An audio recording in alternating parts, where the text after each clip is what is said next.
Lesson 19. A Concentrated Will Development. New Method. You will find in this chapter a most effective and most practical method of developing the will. You can develop a strong one if you want to. You can make your will a dynamo to draw you to untold power. Exercises are given which will, if practiced, strengthen your will, just as you would strengthen your muscles by athletic exercises. In starting to do anything, we must first commence with elementary principles. Simple exercises will be given. It is impossible to estimate the ultimate good to be derived from the mental cultivation that comes through these attempts at concentration. Even the simple exercises are not to be thought useless. In no respect, writes Dr. Oppenheim, can a man show a finer quality of willpower than in his own private, intimate life. We are all subjected to certain temptations. The will decides whether we will be just or unjust, pure of thought, charitable in opinion, forbearing in overlooking others' shortcomings, whether we live up to our highest standard. Since these are all controlled by the will, we should find time for plenty of exercises for training of the will in our daily life. You, of course, realize that your will should be trained. You must also realize that to do this requires effort that you alone can command. No one can call it forth for you. To be successful in these exercises, you must practice them in a spirit of seriousness and earnestness. I can show you how to train your will, but your success depends upon your mastery and application of these methods. New methods of will training. Select a quiet room where you will not be interrupted. Have a watch to determine the time, and a notebook in which to enter observations. Start each exercise with date and time of day. Exercise 1. Time decided on. Select some time of the day when most convenient. Sit in a chair and look at the doorknob for 10 minutes. Then write down what you experienced. At first it will seem strange and unnatural. You will find it hard to hold one position for 10 minutes. But keep as still as you can. The time will seem long, for it will probably be the first time you ever sat and did nothing for 10 minutes. You will find your thoughts wandering from the doorknob, and you will wonder what there can be in this exercise. Repeat this exercise for 6 days. 10 p.m., second day. Notes. You should be able to sit quieter, and the time should pass more quickly. You will probably feel a little stronger because of gaining a better control of your will. It will brace you up as you have kept your resolution. 10 p.m., third day. Notes. It may be a little harder for you to concentrate on the doorknob, as perhaps you had a very busy day and your mind kept trying to revert to what you had been doing during the day. Keep on trying, and you will finally succeed in banishing all foreign thoughts. Then you should feel a desire to gain still more control. There is a feeling of power that comes over you when you are able to carry out your will. This exercise will make you feel bigger, and it awakens a sense of nobility and manliness. You will say, I find that I can actually do what I want to, and can drive foreign thoughts out. The exercise, I can now see, is valuable. 10 p.m., fourth day. Notes. I found that I could look at the doorknob and concentrate my attention on it at once. Have overcome the tendency to move my legs. No other thoughts try to enter, as I have established the fact that I can do what I want to do and do not have to be directed. I feel that I am gaining in mental strength.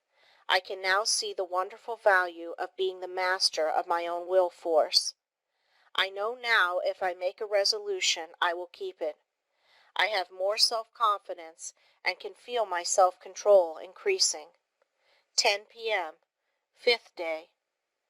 Notes. Each day I seem to increase the intensity of my concentration. I feel that I can center my attention on anything I wish. 10 p.m., 6th day. Notes: I can instantly center my whole attention on the doorknob, feel that I have thoroughly mastered this exercise, and that I am ready for another. You have practiced this exercise enough, but before you start another, I want you to write a summary of just how successful you were in controlling the flitting impulses of the mind and will.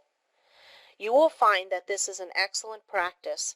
There is nothing more beneficial to the mind than to pay close attention to its wonderful, subtle activities. Exercise 2. Secure a package of playing cards. Select some time to do the exercise. Each day at the appointed time, take the pack in one hand and then start laying them down on top of each other, just as slowly as you can, with an even motion. Try to get them as even as possible. Each card laid down should completely cover the under one. Do this exercise for 6 days. First day. Notes: task will seem tedious and tiresome. Requires the closest concentration to make each card completely cover the preceding one.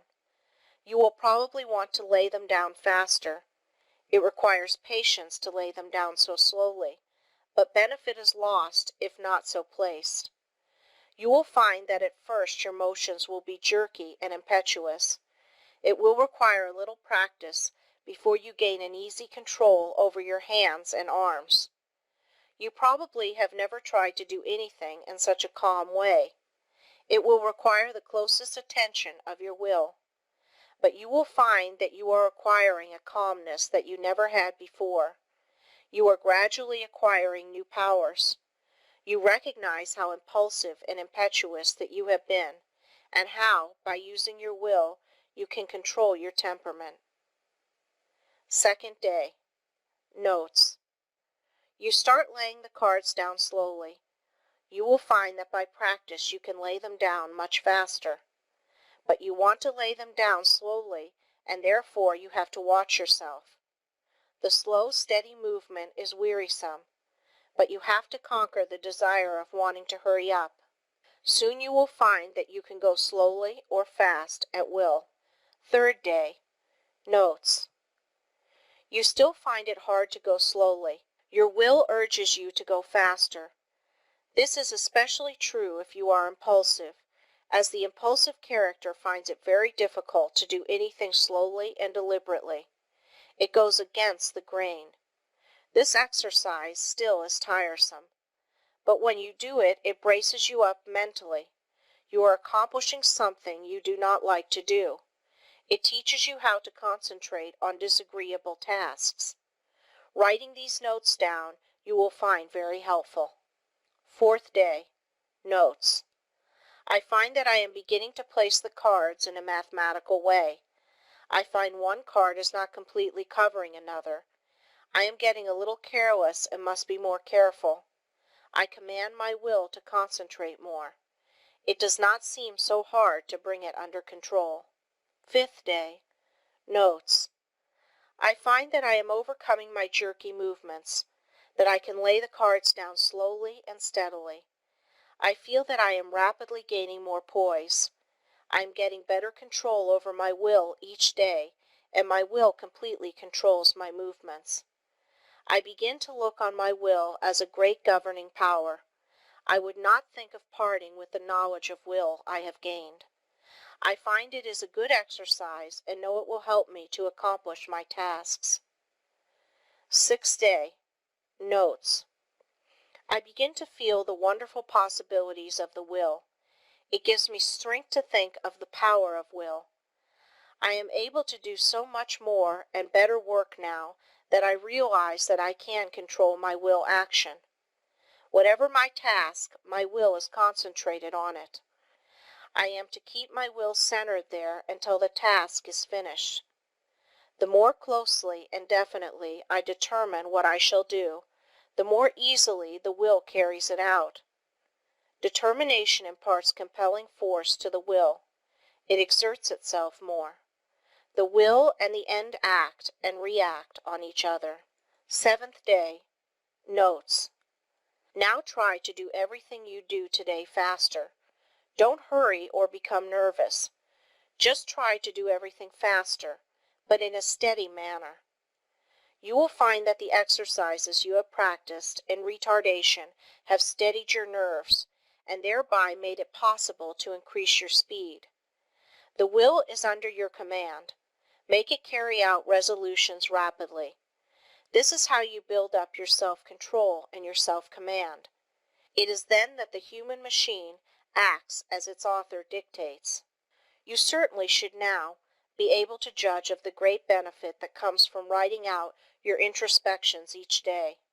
Of course you will not have the exact experience given in these examples, but some of these will fit your case. Be careful to study your experiences carefully and make as true a report as you can. Describe your feelings just as they seem to you. Allow your fancies to color your report and it will be worthless. You have pictured conditions as you see them. In a few months, if you again try the same exercises, you will find your report very much better. By these introspections, we learn to know ourselves better, and with this knowledge can wonderfully increase our efficiency. As you become used to writing out your report, it will become more accurate. You thus learn how to govern your impulses, activities, and weaknesses. Each person should try to plan exercises that will best fit his needs. If not convenient for you to practice exercises every day, take them twice or 3 times a week, but carry out any plan you decide to try. If you cannot devote 10 minutes a day to the experiments, start with 5 minutes and gradually increase the time. The exercises given are only intended for examples. Will training without exercise. There are many people that do not want to take the time to practice exercises, so the following instructions for training the will are given to them. By willing and realizing, the will grows. Therefore, the more you will, the more it grows and builds up power. No matter whether your task is big or small, make it a rule to accomplish it in order to fortify your will. Form the habit of focusing your will in all its strength upon the subject to be achieved. You form in this way the habit of getting a thing done, of carrying out some plan. You acquire the feeling of being able to accomplish that which lies before you, no matter what it is. This gives you confidence and a sense of power that you get in no other way. You know when you can make a resolution that you will keep it. You do not tackle new tasks in a half-hearted way, but with a bold, brave spirit. We know that the will is able to carry us over big obstacles. Knowing this, despair never claims us for a victim. We have wills and are going to use them with more and more intensity, thus giving us the power to make our resolutions stronger, our actions freer, and our lives finer and better. The education of the will should not be left to chance. It is only definite tasks that will render it energetic, ready, persevering, and consistent. The only way it can be done is by self-study and self-discipline. The cost is effort, time, and patience, but the returns are valuable.